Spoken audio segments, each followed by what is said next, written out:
I foolishly retired in seriousness for 2 years. Since I've tried it on several years, but in the 2 years of retirement, I've actually put on about 18 pounds. And because I thought I was through, I was going to enjoy life. And to make that comeback... Well, you weren't through. You were over 40. Well, I think I was. They told me, wasn't I? believed it, too, the first couple of weeks.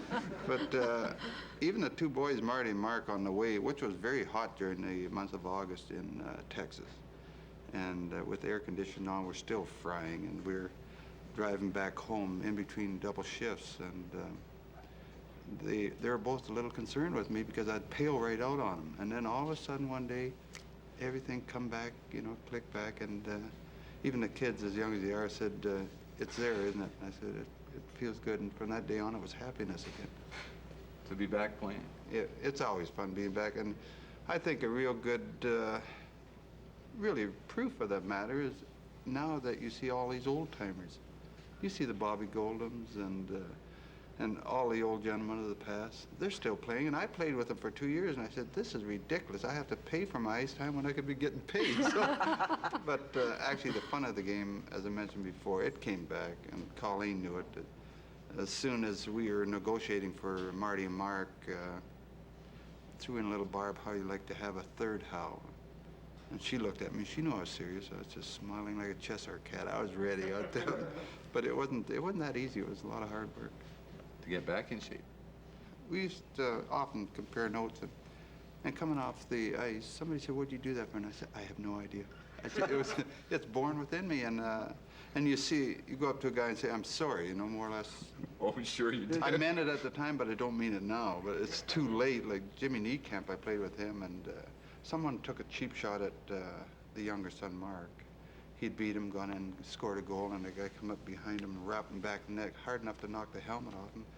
So, as a father should, anyway, and as a teammate, I took after the guy, and Jimmy Niekamp tried to get in between, and I just, automatic reflex, I hit him, and his eye went up, and I just simply, it's, to the youngsters, you say, don't do as we do as we say, but I said, Jimmy, I owe you a beer for that, I'm sorry.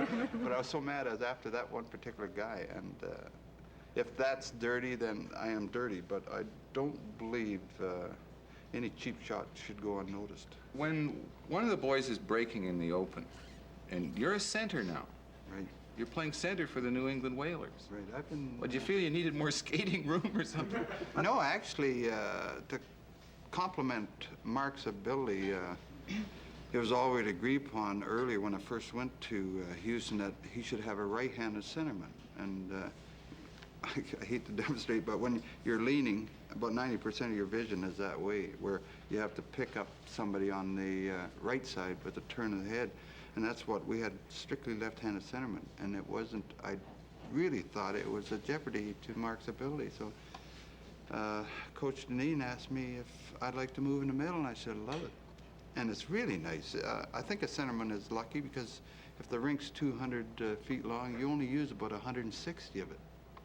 Because your position is to take care of the point man, which is 60 feet from the net, and there's 10 feet behind that, and then why go behind the net the other end? It's ridiculous.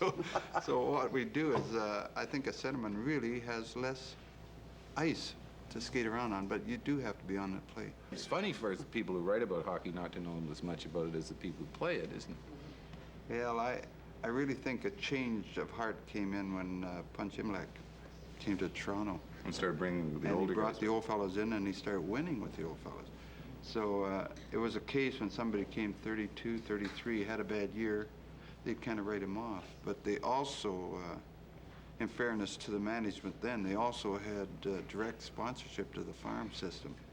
So they looked like a young Del Vecchio who's 17 and say, give him 2 years and he'll be in our centerman, and who will we shuffle or trade or get rid of, you know? And it's a simple fact, but now that you go in drafting, and if you're right in the middle of the pack, you're pretty much down as far as the talent is concerned. So you look around at your own lineup, what they have, and will it improve you? So it's I think it's a very difficult situation now, and it's probably, if it gives the older guy an opportunity to prove that he isn't really exactly through, and it's, I think Imlach started that.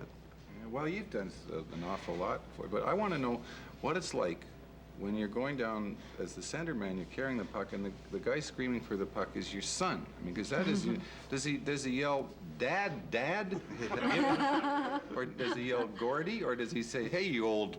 Well, he does that too. I get that in the dressing room, Grandpa and whatever comes up, but I do something. Mark looks for me more than I look for him. I'd be lying if I didn't. And Do you favor him? To a degree. I'll tell you what I did. We went down. We broke out of our end. It was a quick play, and we got by the defense. I had the puck, and as he's skating alongside me, I threw it a little ahead of me slowly so he could skate into it, and it's an open net. Then I stopped. He said, "What'd you stop for?" I said, "I got enough goals, you know."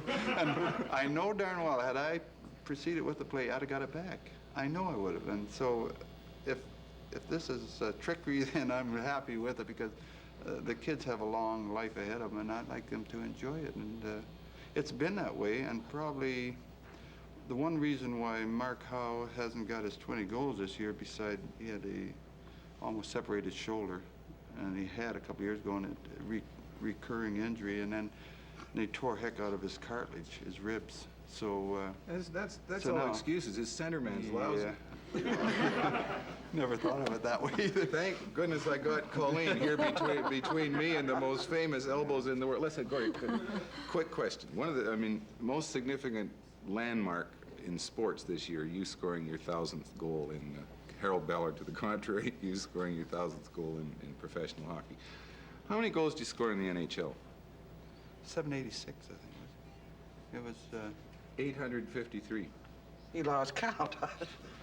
8. Oh, okay. Take in the playoffs. I forgot. But it was regular season play was 786. And how many assists did you get? oh, around 1,200, I believe.